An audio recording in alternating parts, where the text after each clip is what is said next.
Assalamualaikum warahmatullahi wabarakatuh. Nama saya Andin Destiana dari kelas 10-2. Ingin menjelaskan materi tentang daur fosfor. Apa sih daur fosfor itu? Simak videonya ya. Fosfor di alam berasal dari pelapukan batuan mineral atau batuan fosfat dan penguraian bahan organik, misalnya kotoran ternak atau hewan laut oleh dekomposer. Fosfor diserap oleh tumbuhan dalam bentuk fosfat anorganik. Meskipun jumlah fosfor di alam sangat banyak, tetapi persediaannya untuk tumbuhan sangat terbatas karena sebagian besar terikat secara kimia oleh unsur lain dan sukar larut di dalam air. Itulah alasan para petani memberikan pupuk fosfat untuk tanaman pertaniannya. Pupuk fosfat dibuat dari bahan baku berupa batu-batuan fosfat yang tersedia di alam.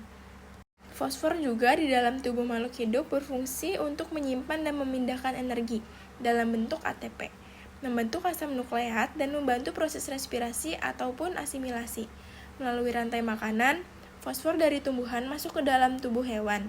Apabila tumbuhan dan hewan mati, fosfat organik dari tubuh organisme tersebut akan diurai oleh dekomposer menjadi fosfat anorganik.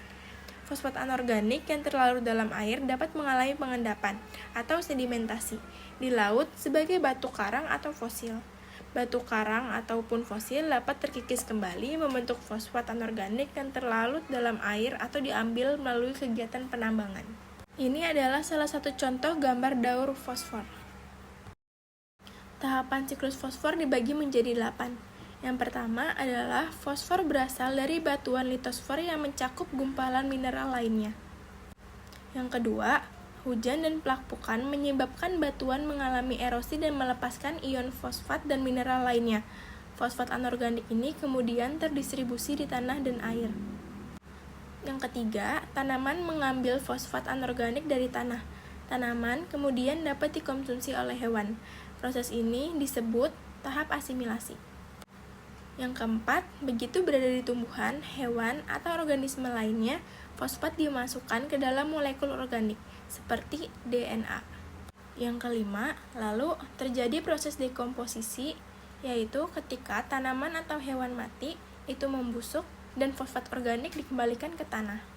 Yang keenam, di dalam tanah, bentuk organik fosfat dapat tersedia bagi tanaman oleh bakteri yang memecah bahan organik menjadi bentuk anorganik fosfor.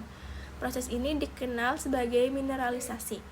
Lalu yang ketujuh, fosfor dalam tanah dapat berakhir di saluran air dan akhirnya lautan dan terjadilah proses sedimentasi dari waktu ke waktu. Dan yang terakhir, tanah dan air akan berakhir di sedimen dan batuan yang kembali akan melepaskan fosfor melalui pelapukan. Dengan demikian, siklus fosfor dimulai lagi. Sekian dari saya, terima kasih.